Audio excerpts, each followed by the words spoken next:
ಆಸರೆ ಟಿವಿಯನ್ನು ವೀಕ್ಷಿಸುತ್ತಿರುವಂಥ ನಮ್ಮೆಲ್ಲ ಆತ್ಮೀಯ ವೀಕ್ಷಕರನ್ನ ಆರಾಧನೆ ನಾಯಕ ಎಂಬ ಕಾರ್ಯಕ್ರಮದಲ್ಲಿ ಮತ್ತೊಮ್ಮೆ ನಿಮ್ಮನ್ನು ಕಾಣುವಂತೆ ದೇವರು ಕೊಟ್ಟಂಥ ಮಹಾಕೃಪೆಗಾಗಿ ನಾನು ದೇವರಿಗೆ ಕೋಟಿ ಸ್ತೋತ್ರವನ್ನು ಸಲ್ಲಿಸ್ತೇನೆ. ಯಾಕಂದರೆ ನಮ್ಮ ಕರ್ತನು ಎಲ್ಲ ಮಾನಕ್ಕೆ ಮಹಿಮೆಗೆ ಯೋಗ್ಯನಾದ ನಮ್ಮ ದೇವರಾಗಿದ್ದಾರೆ. ವಾಕ್ಯದಲ್ಲಿ ನೋಡುವಾಗ ಎಲ್ಲ ನಾಮಗಳು ಆತನ ನಾಮಕ್ಕೆ ಅಡ್ಡಬಿದ್ದು ಆತನೇ ಒಡೆಯನೆಂದು ಕರ್ತನೆಂದು ಆರಿಕೆ ಮಾಡ್ತೇವೆ ಮತ್ತು ಆತನ ಒಡೆಯನೆಂದು ಅಡ್ಡಬಿದ್ದು ಆತನ ನಾಮವನ್ನು ಮೇಲಕ್ಕೆ ತಂದು ಘನಪಡಿಸುವಂಥ ಅದ್ಭುತವಾದ ನಾಮ ಆ ಯೇಸು ಕ್ರಿಸ್ತನ ನಾಮ. ಆರಾಧನೆಯನ್ನು ನಾವು ಯಾವ ರೀತಿ ಮಾಡ್ಬೋದು ಅಥವಾ ನಮ್ಮ ಆರಾಧನೆ ಮಟ್ಟವನ್ನು ಯಾವ ರೀತಿ ಬೆಳೆಸ್ಬೋದು ಅಥವಾ ಕರ್ತನು ನಮ್ಮಿಂದ ಯಾವ ರೀತಿ ಆರಾಧನೆಯನ್ನು ಎದುರು ನೋಡ್ತಾನೆ, ನಮ್ಮ ಸಭೆಯಲ್ಲಿ ನಡೆಯುವಂಥ ಆರಾಧನೆಯಲ್ಲಿ ಯಾವ ರೀತಿ ನಾವು ಅದರ ಮಟ್ಟವನ್ನು ಬೆಳೆಸ್ಬೋದು ಅಥವಾ ಇಂಪ್ರೂವ್ಮೆಂಟ್ ನಾವು ಹೇಗೆ ಮಾಡ್ಬೋದು ಅಂತ ಆರಾಧನೆಯ ಬಗ್ಗೆ ಮಾತಾಡಲು ಇಂದು ನಮ್ಮ ಮಧ್ಯದಲ್ಲಿ ಚಿತ್ರದುರ್ಗ ಜಿಲ್ಲೆಯ ಹಿರಿಯೂರಿನಲ್ಲಿ ಸೇವೆ ಮಾಡುವಂಥ ಪಾಸ್ಟರ್ ಅಮೂಲ್ ರಾಜ್ರವರು ಬಂದಿದ್ದಾರೆ. ನಿಮ್ಮೆಲ್ಲರ ಪರವಾಗಿ, ನಮ್ಮ ಸಮಸ್ತ ಆಸರೆ ವೀಕ್ಷಕರ ಪರವಾಗಿ, ನಮ್ಮ ಆಸರೆ ತಂಡದ ಪರವಾಗಿ, ನಿರ್ದೇಶಕರ ಪರವಾಗಿ ಆರಾಧನೆ ನಾಯಕ ಎಂಬ ಕಾರ್ಯಕ್ರಮಕ್ಕೆ ಅವರನ್ನು ಪ್ರೀತಿಪೂರ್ವಕವಾಗಿ ನಾನು ಪ್ರಭು ಯೇಸು ನಾಮದಲ್ಲಿ ಸ್ವಾಗತವನ್ನು ಮಾಡ್ತೇನೆ. ಭಾಷೆ ಸ್ವಾಗತ, ಭಾಷೆ ಸುಸ್ವಾಗತ. ತುಂಬ ಸಂತೋಷ ಭಾಷೆ ನೀವು ನಮ್ಮ ಮಧ್ಯದಲ್ಲಿ ಇರೋದು. ಆರಾಧನೆ ನಾಯಕ ಎಂಬ ಒಂದು ಕಾರ್ಯಕ್ರಮವನ್ನು ನಾವು ತುಂಬ ಅನೇಕ ದಿನಗಳಿಂದ ನಡೆಸ್ತಾ ಇದ್ದೇವೆ. ಅನೇಕ ಜನರು ಏನಾದರೂ ಒಂದು ಆರಾಧನೆ ಬಗ್ಗೆ ತಿಳ್ಕೊಳ್ಳಿ, ದೇವರು ಸೇವಕರಿಗೆ ಕೊಟ್ಟಂಥ ಒಂದು ಆಲೋಚನೆ ಜ್ಞಾನ, ಆ ಒಂದು ಜ್ಞಾನದ ಮುಖಾಂತರ, ಆಲೋಚನೆ ಮುಖಾಂತರ ಅನೇಕ ವೀಕ್ಷಕರು ಇದರಿಂದ ಒಂದು ಉಪಯೋಗ ಪಡ್ಕೊಳ್ಳಿ, ಕರ್ತನನ್ನು ಇನ್ನು ಹೆಚ್ಚಾಗಿ ಆತನನ್ನು ಆರಾಧಿಸಲಿ ಅಥವಾ ಅವರ ಆರಾಧನೆಯ ಮಾಡುವಂಥ ರೀತಿ ಇನ್ನೂ ಸ್ವಲ್ಪ ಬೆಳೀಲಿ ಅಥವಾ ಇಂಪ್ರೂವ್ಮೆಂಟ್ ಆಗಲಿ ಎಂಬ ಒಂದು ಉದ್ದೇಶದೊಂದಿಗೆ ಒಂದು ಕಾರ್ಯಕ್ರಮವನ್ನು ನಾವು ಪ್ರಾರಂಭ ಮಾಡಿದ್ದೇವೆ. ಪಾಷೆ, ನೀವು ಆರಾಧನೆ ಬಗ್ಗೆ ಹಾಡುಗಳನ್ನು ಬರೆದಿದ್ದೀರಾ, ಆರಾಧನೆ CD ಗಳನ್ನು ರಿಲೀಸ್ ಮಾಡಿದ್ದೀರಾ. ಹಾಗಾಗಿ ತುಂಬ ನಿಮಗೆ ಅನುಭವ ಇದೆ. ಆರಾಧನೆ ಜನರಿಗೆ ಗೊತ್ತಿದೆ, ಅದು ನಮ್ಮದೊಂದು ಚಿಕ್ಕ ಪ್ರಯತ್ನ.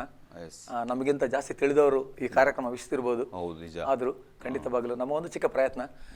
ಆರಾಧನೆ ಎಂದರೆ ಏನು ಭಾಷೆ? ಆರಾಧನೆ ಅಂದರೆ ಏನೆಂಬುದಾಗಿ ಹೇಳುವಾಗ ಮೊದಲು ನೋಡಿಕೊಳ್ಳುವುದಾದರೆ, ದೇವರು ಮನುಷ್ಯನನ್ನು ಉಂಟು ಮಾಡಿರುವುದೇ ಆಮೇನ್ ಆತನ ಆರಾಧನೆ ಮಾಡಲಿಕ್ಕಾಗಿಯೇ, ಖಂಡಿತ ಭಾಷೆ, ಆರಾಧನೆ ಮಾಡಲಿಕ್ಕಾಗಿಯೇ ದೇವರು ಮನುಷ್ಯನನ್ನು ಉಂಟು ಮಾಡಿರುವುದು. ಹಾಗಾದರೆ ಆತನಿಗೆ ನಾವು ಆರಾಧನೆ ಸಲ್ಲಿಸುವವರಾದ ನಾವು ಹೇಗಿರಬೇಕಂತ ಹೇಳಿದರೆ, ಆತನು ಯಾವ ರೀತಿಯಲ್ಲಿ ಪರಿಶುದ್ಧನಾಗಿ ಇದ್ದಾನೋ ಆ ರೀತಿಯಲ್ಲಿ ನಾವು ಆತನಿಗೆ ಆರಾಧನೆ ಸಲ್ಲಿಸುವವರಾಗಿ ಕಾಣಬೇಕು.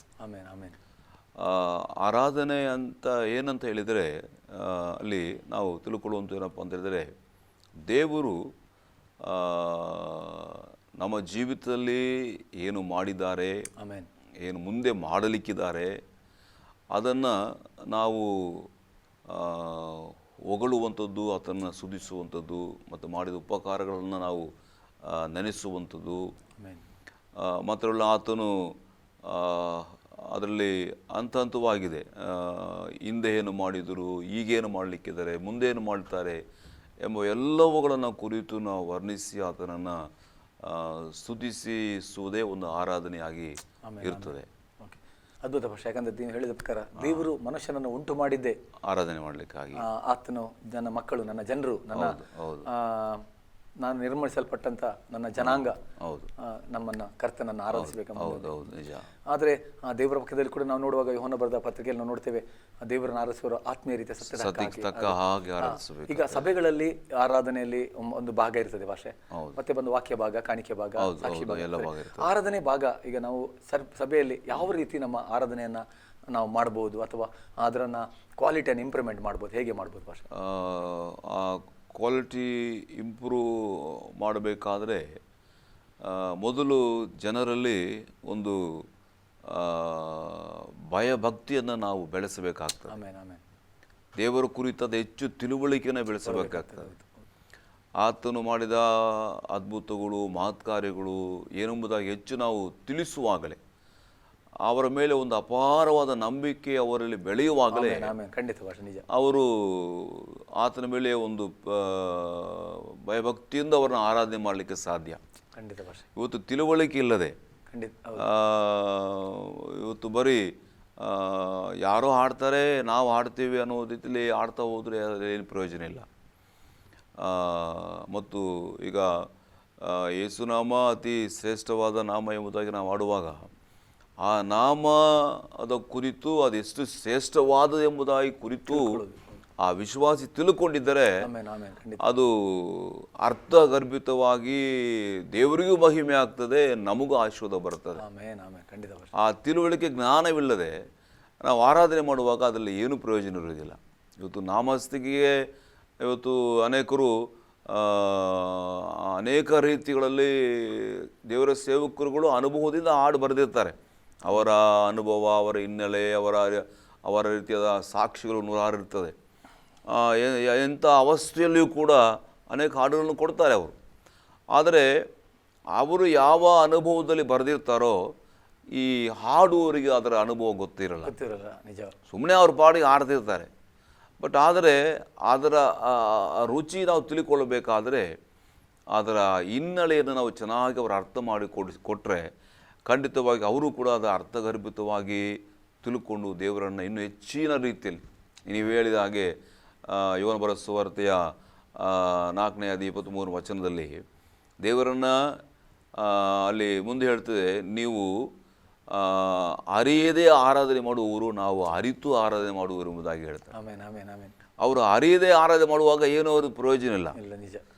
ಅರಿತು ಆಮೆನ್ ದೇವರನ್ನ, ದೇವರ ವಾಕ್ಯಗಳನ್ನು, ದೇವರ ಮಹತ್ವವನ್ನು, ದೇವರ ಸತ್ಯತೆಗಳನ್ನು ಅರಿತವರಾಗಿ ಅವರ ಆರಾಧನೆ ಮಾಡುವಾಗ ಅದು ಹೆಂಗಿರ್ತದೆ, ಆತ್ಮೀಯವಾಗಿಯೂ ಅದು ಸತ್ಯಕ್ಕೆ ಅನುಗುಣವಾಗಿ ಅದಿರ್ತದೆ. ಈ ರೀತಿಯಲ್ಲಿ ನಾವು ಆರಾಧನೆಯ ಮಟ್ಟವನ್ನು ನಮ್ಮ ಸಭೆಯಲ್ಲಿ ಮೇಲಕ್ಕೆ ತರಲಿಕ್ಕೆ ಅದು ಸಾಧ್ಯ ಆಗ್ತದೆ. ಅದ್ಭುತ ಭಾಷೆ ಅಂದರೆ ತಿಳಿಸಿಕೊಡುವಾಗ ಖಂಡಿತ ಖಂಡಿತ ಭಾಷೆ. ಈ ನಾವು ಏನು ಆಡ್ತಾ ಇದ್ದೇವೆ, ಯಾರಿಗೆ ಆಡ್ತಾ ಇದ್ದೇವೆ, ಇದರಿಂದ ಯಾರಿಗೆ ಮಹಿಮೆ ಹೋಗ್ತದೆ, ಇದರ ಅರ್ಥ ಏನು ಎಂಬುದಾಗಿ ನಾವು ತಿಳಿಸ್ಕೊಡ್ಬೇಕು. ಈಗ ನಾವು ಇವತ್ತು ಎಷ್ಟೋ ಜನ ಬರ್ತಾರೆ, ಅನೇಕ ವಿಧ ಹಾಡುಗಳನ್ನ ಹಾಡ್ತಾ ಇರ್ತಾರೆ. ಇವತ್ತು ಆಡುವಾಗ ಅದರ ಹಿನ್ನೆಲೆ ಮುಂದೆ ಏನೂ ಗೊತ್ತಾಗೋದಿಲ್ಲ. ಹಂಗಾಗಿ ಅವ್ರು ಆಡ್ತಿರುವಾಗ ಅದ್ರ ಬಗ್ಗೆ ಅದರ ಅರ್ಥ ಅವರಿಗೆ ಅದರ ಸುಮ್ಮನೆ 4 ಜನದ ಮುಂದೆ ಏನೋ ಹೇಳ್ತಾರಲ್ಲ, ಹಂಗೆ ಮಾಡಿದ್ರೆ ಏನು ಪ್ರಯೋಜನ ಆಗೋದಿಲ್ಲ.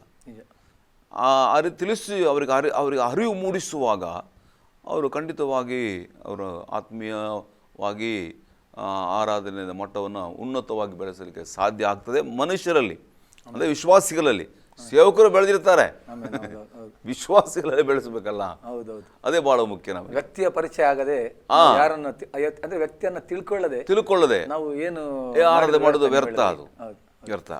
ಹಾಗಾದ್ರೆ ವ್ಯಕ್ತಿಯನ್ನ ಪರಿಚಯಿಸುವುದೇ ಒಂದು ಆರಾಧನೆ ನಾಯಕನ ಕರ್ತವ್ಯ ಕೂಡ. ಹೌದು, ಆರಾಧನೆಯಲ್ಲಿ ಖಂಡಿತ ಖಂಡಿತ. ಹೊಸೊಬ್ರು ಬಂದಿರಬಹುದು, ಸ್ವಲ್ಪ ಟೈಮ್ ಇಂದ ಬಂದ ಕರ್ತನ ಮಹಿಮೆಯ ಕಾರ್ಯಗಳು, ಆತನ ನಮಗೋಸ್ಕರ ಮಾಡಿದ ತ್ಯಾಗ, ನಮಗೋಸ್ಕರ ಮಾಡಿದ ಪ್ರೀತಿ, ಅದನ್ನ ನಾವು ವಿವರಿಸಿ ಅವರ ಮನಮುಟ್ಟವಾಗಿ ಹೇಳುವಾಗ ಅವರು ಕೂಡ ಒಂದು ನೀವು ಹೇಳಿದಾಗೆ ಅರಿತು ಆರಾಧನೆ ಮಾಡುವಾಗ ಅದು ಡೈರೆಕ್ಟ್ ಆಗಿ ದೇವರಿಗೆ ಬಹಳ ಚೆನ್ನಾಗಿರ್ತದೆ. ಅಂದ್ರೆ ಆರಾಧನೆ ನಾಯಕನ ಅಥವಾ ಆರಾಧನೆ ಒಂದು ಲೀಡ್ ಮಾಡುವಂತ ಲೀಡರ್ಗಳು ಒಂದು ಕರ್ತವ್ಯ. ಯಾಕಂದ್ರೆ ಸಂಡೆ ಆರಾಧನೆಯಲ್ಲಿ ಜನರಿಗೆ ಒಂದು ಮನ ಮುಟ್ಟುವ ರೀತಿಯಲ್ಲಿ ಕರ್ತನ ಮಾಡಿದಂತ ಅದ್ಭುತಗಳಿರ್ಬೋದು, ಅದನ್ನ ವರ್ಣಿಸಿ ಅದನ್ನ ಹೇಳುವಾಗ ಜನರು ಅರ್ಥಕೊಳ್ಳುವಾಗ ಅವರು ಕೂಡ ಒಂದು ಅಂತ ಹೇಳ್ತಾರೆ, ಒಂದು ತಮಗೆ ಅರಿಯದ ರೀತಿಯಲ್ಲಿ ಕರ್ತನ ಮಾಡಿದ ಉಪಕಾರ ನೆನೆಸಿ ಅವರು ದೇವರನ್ನು ಆರಾಧನೆ ಮಾಡ್ತಾರೆ. ಪಾಶೆ ಈಗ ಅನೇಕ ಸಭೆಗಳಲ್ಲಿ ನಾವು ದೊಡ್ಡ ದೊಡ್ಡ ಸಿಟಿಗಳಲ್ಲಿ ಇರ್ಬೋದು ಅಥವಾ ಈಗ ಎಲ್ಲ ಬೆಳೆದು ಬಂದ ಸಭೆಗಳಲ್ಲಿ ತುಂಬಾ ಇನ್ಸ್ಟ್ರೂಮೆಂಟ್ಗಳು ಇರ್ತದೆ. ಅದರಲ್ಲಿ ಕೆಲವು ಈಗಿನ ಕಾಲದಲ್ಲಿ ಜಾಸ್ತಿ ಎಲ್ಲ ಮ್ಯೂಸಿಕ್ ಅನ್ನ ಲೈಕ್ ಮಾಡ್ತಾರೆ. ಅದರಲ್ಲಿ ಅಂದ್ರೆ ಹಾಡುಗಳು ನಾವು ಯಾವ ರೀತಿ ಅದನ್ನ ಒಂದು ಬ್ಯಾಲೆನ್ಸ್ ಮಾಡ್ಬೋದು ಪಾಶ? ಅಂದ್ರೆ ಇನ್ಸ್ಟ್ರೂಮೆಂಟ್ಗಳು ಬೇಕು, ಇನ್ಸ್ಟ್ರೂಮೆಂಟ್ ಇಂಪಾರ್ಟೆಂಟ್ ಅಲ್ಲ, ಕ್ಷಮಿಸಿ, ಇನ್ಸ್ಟ್ರೂಮೆಂಟ್ಗಳು ಖಂಡಿತವಾಗಿ ಸಭೆಗಳಿಗೆ ಇನ್ಸ್ಟ್ರೂಮೆಂಟ್ ಬಹಳ ಅವಶ್ಯಕತೆ ಇದೆ. ಮತ್ತು ಅದಕ್ಕೆ ತಕ್ಕ ಹಾಡಿಗೆ ತಕ್ಕ ಹಾಗೆ ತಾಳಗಳು ಭಾಳ ಅವಶ್ಯಕ. ನಾವು ಸತ್ಯವಾಗಿ ನೋಡ್ತೇವೆ, ದಾವೀದನು ಆರಾಧನೆ ಮಾಡಿದಾಗ ಅವನು ಜಲ್ಲರಿ, ತಂಬೂರಿ, ತಾಳ, ಮೇಳಗಳು ಇಲ್ಲಿಂದ ದೇವರನ್ನು ಆರಾಧಿಸಬೇಕು ಎಂಬುದಾಗಿ, ಕಿನ್ನರಿಗಳಿಂದ ಆರಾಧಿಸಬೇಕು ಎಂಬುದಾಗಿ ದಾವೀದ ಹೇಳ್ತಾನೆ. ಖಂಡಿತವಾಗಿಯೂ ಬೇಕು. ಆದರೆ ಅದುವೇ ಮುಖ್ಯವಾಗಿ ಅದು ಮಾರ್ಪಡಬಾರದು. ನಾವು ಆ ಹಾಡಿನ ಹೇಳಿದ ಹಾಗೆ ಹಾಡು ಅದು ನಾವು ಅರ್ಥಪೂರ್ವಕವಾಗಿ ನಾವು ದೇವರಿಗೆ ಹಾಡುವಾಗ ಅದು ಆರಾಧನೆ ಅನಿಸ್ಕೊಳ್ತದೆ.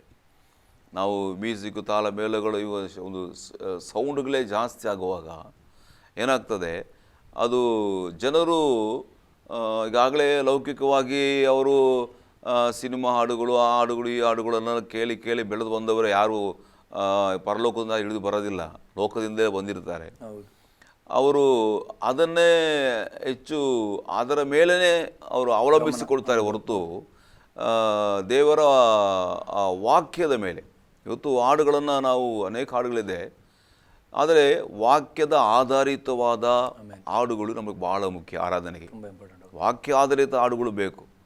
ಇವತ್ತು ಕೀರ್ತನೆಗಳನ್ನು ನಾವು ಓದುವುದಾದರೆ ಕೀರ್ತನೆಗಳಲ್ಲಿ ದಾವೀದ ಪ್ರತಿಯೊಂದು ಕೀರ್ತನೆ ಓದುವುದಾದರೆ ಎಲ್ಲವೂ ಧರ್ಮಶಾಸ್ತ್ರದ ಹಿನ್ನೆಲೆಗಳಿಂದಲೇ ಒಂದೊಂದು ಪದಗಳನ್ನು ಜೋಡಿಸಿ ಕೀರ್ತನೆಗಾರನು ಬರೆದಿರ್ತಾರೆ. ಅದೇ ಸಮಯದಲ್ಲಿ ಅವರು ಪವಿತ್ರಾತ್ಮ ಭರಿತರಾಗಿ ಪ್ರವಾದನೆಗಳನ್ನು, ಭವಿಷ್ಯದ ಪ್ರವಾದನೆಗಳನ್ನ ಬರೀತಾ ಇರ್ತಾರೆ. ಹಾಗಾಗಿ ಇಲ್ಲಿ ಆರಾಧನೆ ನಾವು ಆತ್ಮಭರಿತರಾಗಿ ಮಾಡಬೇಕು ಹೊರತು ಯಾವುದೋ ಈ ಸಂಗೀತ ತಾಳ ಮೇಳಗಳ ಆ ಸ್ಪಿರಿಚುವಲಿ ನಾವು ಆಡಲಿಕ್ಕೆ ಹೋದರೆ ಖಂಡಿತವಾಗಿಯೂ ಅದು ದೇವರನ್ನು ಮಹಿಮೆಪಡಿಸುವ ಎಲ್ಲೋ ಒಂದು ದೂರ ನಮ್ಮನ್ನು ಕರ್ಕೊಂಡು ಹೋಗ್ತದೆ, ದೇವರ ಪ್ರಸನ್ನತೆಯಿಂದ ನಮ್ಮ ದೂರ ಕರ್ಕೊಂಡು ಹೋಗ್ತದೆ ಎಂಬುದಾಗಿ ನನ್ನ ಭಾವನೆ. ಯಾರೇನು ಹೇಳ್ತಾರೋ ನನಗೆ ಗೊತ್ತಿಲ್ಲ. ಖಂಡಿತ ಭಾಷೆ. ಯಾಕಂದ್ರೆ ನೀವು ಹೇಳಿದಾಗ ಅನೇಕ ಸೇವಕರು ಕೂಡ ಮಾತಾಡಿದ್ದಾರೆ ಆ ಬಗ್ಗೆ. ಅಂದ್ರೆ ಓವರ್ಟೇಕ್ ಆಗಬಾರ್ದು, ಅಂದ್ರೆ ಮ್ಯೂಸಿಕ್ ತುಂಬಾ ಇಂಪಾರ್ಟೆಂಟ್ ಆಗಬಾರ್ದು. ಮ್ಯೂಸಿಕ್ ಬೇಕು ಒಂದು ಆತ್ಮಭರಿತವಂತ ಒಂದು ವಾಕ್ಯಗಳಾದ ಪದಗಳು ಮುಖಾಂತರ ಕರ್ತನ ಘನಪಡಿಸದಿರ್ಬೋದು, ಆತನ ಪ್ರೀತಿಯ ಬಗ್ಗೆ ಇರ್ಬೋದು, ಆತನ ತ್ಯಾಗದ ಬಗ್ಗೆ ಇರ್ಬೋದು, ಮಾಡಿದ ಉಪಕಾರಗಳ ಬಗ್ಗೆ ಅರಿತುಕೊಂಡು ನಾವು ಒಂದು ಅಂತರಾಳದಿಂದ ಕರ್ತನನ್ನ ಘನಪಡಿಸೋದು ಖಂಡಿತವಾಗಲು ಆತನ ಪ್ರಸನ್ನತೆಯನ್ನ ನಾವು ಅನುಭವಿಸಲಿಕ್ಕೆ ಸಾಧ್ಯ. ಆರಾಧನೆ ಅನ್ನುವುದು ದೇವರ ಪ್ರಸನ್ನತೆ ನಮಗೆ ನಾವು ಅನುಭವಿಸಬೇಕು.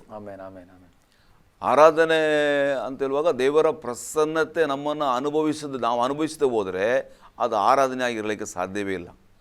ದೇವರ ಪ್ರೆಸೆನ್ಸ್ ನಮ್ಮನ್ನು ಆವರಿಸಿಕೊಳ್ಳಬೇಕು, ನಾವು ಅನುಭವಿಸಬೇಕು. ಅದುವೇ ನಿಜವಾದ ಆರಾಧನೆ ಆಗಿರ್ತದೆ. ಈ ಮ್ಯೂಸಿಕ್ಗಳು ಬಾರಿಸಲ್ಪಡುವಾಗ ಖಂಡಿತವಾಗಿ ಅದು ನಮ್ಮನ್ನು ಏನು ಮಾಡ್ತದೆ, ದೇವರ ಪ್ರಸನ್ನತೆಯಿಂದ ದೂರ ಮಾಡಲಿಕ್ಕೆ ಸಾಧ್ಯತೆ ಇದೆ ಕೆಲವು ಸಮಯ. ಯಾಕಂದರೆ ಲೋಕದಿಂದ ಬಂದವರು, ನನ್ನ ಒಂದು ಅಭಿಪ್ರಾಯ, ಇದೇ ಕರೆಕ್ಟ್ ನಾನು ಹೇಳಲಿಕ್ಕೆ ಸಾಧ್ಯ ಇಲ್ಲ, ನನ್ನ ಅಭಿಪ್ರಾಯ. ಲೋಕದಲ್ಲಿರುವಂಥ ಇವತ್ತು ನೀವು ಎಲ್ಲೇ ಹೋಗ್ರಿ, ನೀನು ದೇವರ ಮಗಳ ನಂಬಿ ರಕ್ಷಣೆ ಹೊಂದೋದಕ್ಕೆ ಮುಂಚೆ ನೀನು ಅನೇಕ ಪಿಕ್ಚರ್ಗಳು ಹಾಡುಗಳನ್ನು ಹಾಡಿಕೊಂಡು ನೀನು ಕುಣಿತಕೊಂಡು ಡ್ಯಾನ್ಸ್ ಮಾಡ್ಕೊಂಡು ಇದ್ದಿರ್ಬೋದು. ಇವತ್ತು ರಕ್ಷಣೆ ಹೊಂದಿದ ಮೇಲೆಯೂ ಕೂಡ ನೀನು ಯಾವುದೇ ಬಸ್ಸಲ್ಲಿ ಹೋಗು, ಯಾವುದೇ ಹೋಗು, ಎಲ್ಲ ಟಿ ವಿಯಲ್ಲಿ ಎಲ್ಲ ಹಾಡುಗಳು, ಯಾವ ಮನೆಗೆ ಹೋಗು, ಲೋಕದ ಹಾಡು ಕೇಳದೆ ಅದೇ ಮ್ಯೂಸಿಕಲ್ಲಿ ಬರ್ತಾ ಇರ್ತದೆ. ಈಗ ಅದನ್ನೇ ಕೇಳದೇ ಇದ್ದಂಥ ಜನ ಈ ಸಭೆಯೊಳಗೆ ಬರುವಾಗ ಅದೇ ತಾಳ, ಅದೇ ಮೇಳ, ಅದೇ ಇನ್ಸ್ಟ್ರೂಮೆಂಟ್ಗೆ ಬರುವಾಗ ಏನು ಮಾಡ್ತಾರೆ, ಅವರು ಆ ಪ್ರಸನ್ಸಿಗೆ ಹೋಗ್ತಾರೆ. ಅವರು ಆ ಪ್ರಸನ್ಸಿಗೆ ಅವ್ರು ಕರ್ಕೊಂಡು ಹೋಗ್ತದೆ ಮ್ಯೂಸಿಕ್ ತಾಳಗಳು. ಅದೇ ದೇವರ ಪ್ರಸನ್ನ ತಗೊಂಡು ಬರಲ್ಲ.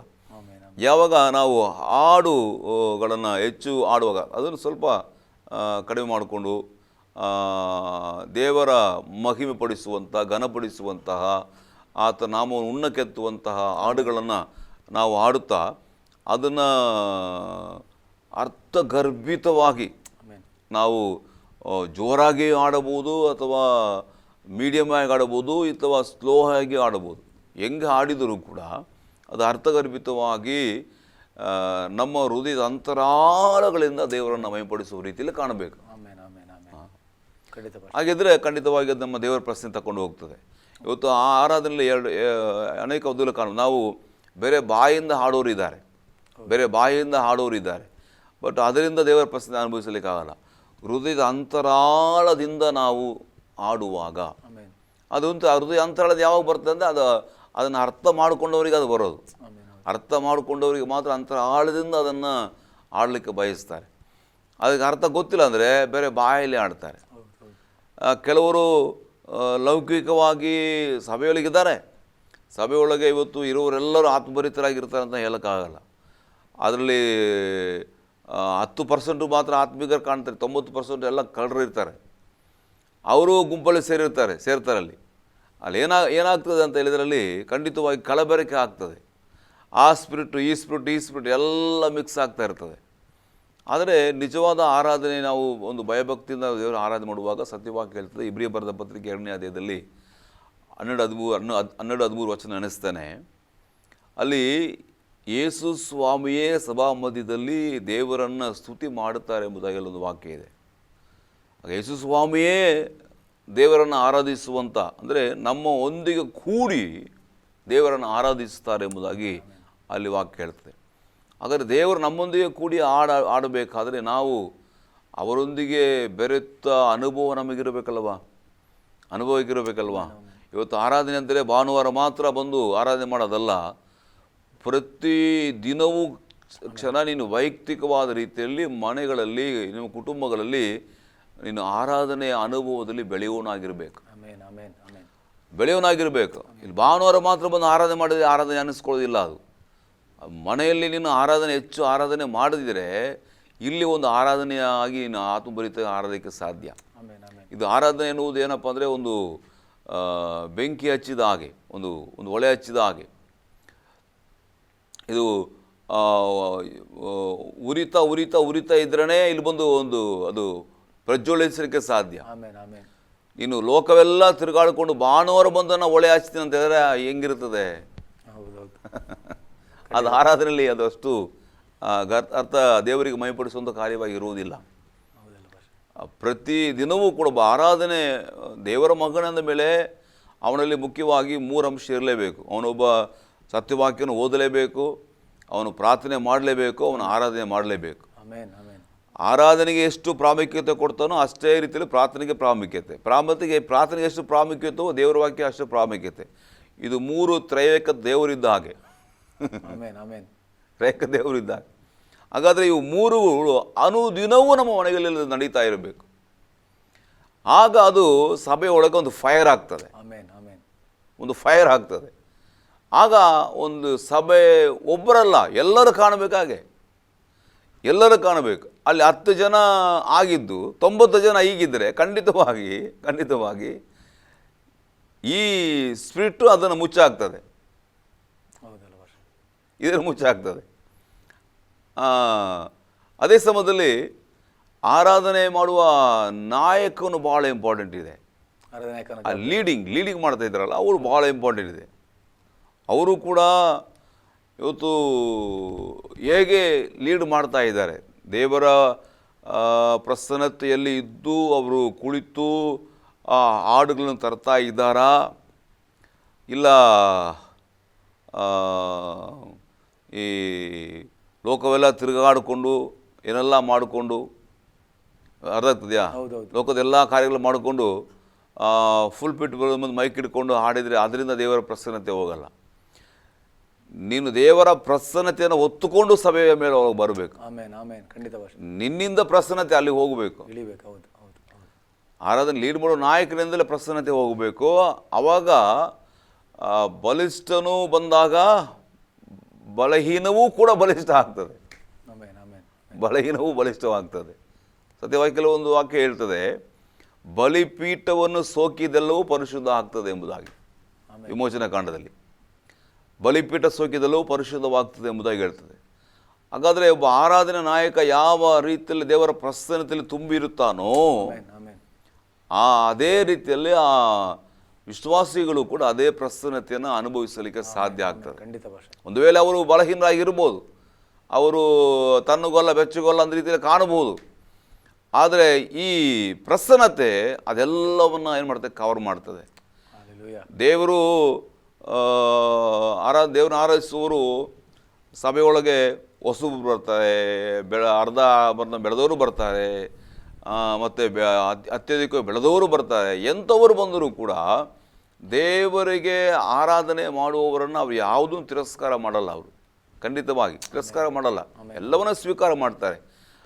ಯಾಕಂದರೆ ಮಕ್ಕಳ ಮನಸ್ಥಿತಿ ಏನೆಂಬುದಾಗಿ ದೇವರಿಗೆ ಖಂಡಿತವಾಗಿ ಗೊತ್ತು.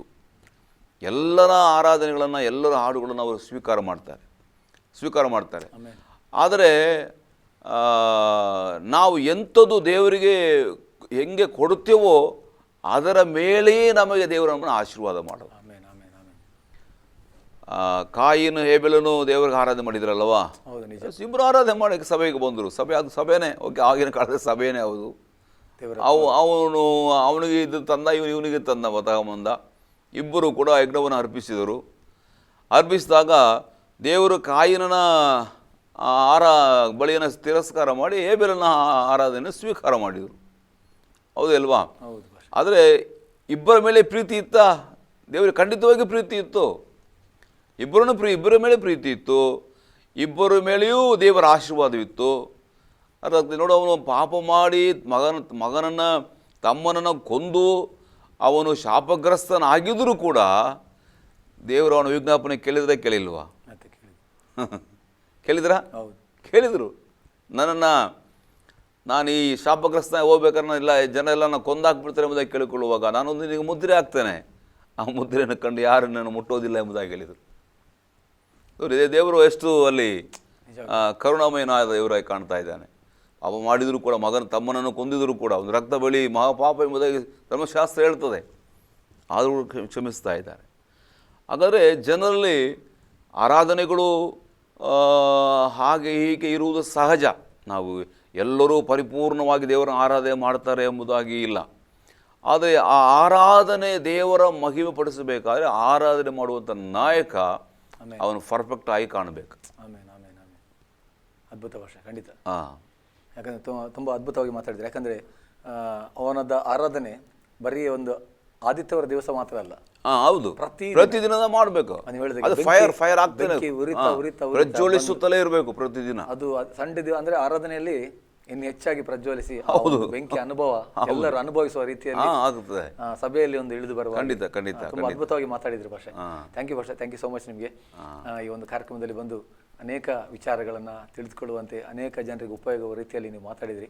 ಆದರೂ ನೀವು ಕೊನೆಯದಾಗಿ ನಿಮ್ಮ ಒಂದು ಪ್ರಶ್ನೆ, ನಮ್ಮ ವೀಕ್ಷಕರು ಈಗ ಆರಾಧನೆ ನಾಯಕರು ಯಾರು ಅವರಿಗೆ ಆಲ್ರೆಡಿ ನೀವು ಹೇಳಿದ್ದೀರಾ, ಆದರೂ ಒಂದು ಕಿವಿ ಮಾತು ನಮ್ಮ ಕೊನೆಯದಾಗಿ ನಮ್ಮ ವೀಕ್ಷಕರಿಗೆ. ನನ್ನ ಪ್ರೀತಿಯ ಆಸಿರಿ ಟಿ ವೀಕ್ಷಕರೇ, ಈ ದಿನದಲ್ಲಿ ದೇವರು ಅತ್ಯಧಿಕವಾದ ಪ್ರಿಯವಾದುದು ಆರಾಧನೆಯೇ. ಆಮೆನ್. ಆ ಆರಾಧನೆಯನ್ನು ನಾವು ನಮ್ಮಿಂದ ಎಷ್ಟು ಸಾಧ್ಯವೋ ಅಷ್ಟು ಪರಿಶುದ್ಧರಾಗಿ ನಮ್ಮ ದೇವರನ್ನು ಆರಾಧಿಸಲಿಕ್ಕೆ ನಾವು ನಮ್ಮನ್ನು ಸಮರ್ಪಣೆ ಮಾಡೋಣ. ಪರಿಶುದ್ಧರಾಗಿ ನಾವು ಸಮರ್ಪಣೆ ಮಾಡುವುದು ಮಾತ್ರವಲ್ಲ, ಆ ಆರಾಧನೆಯಲ್ಲಿ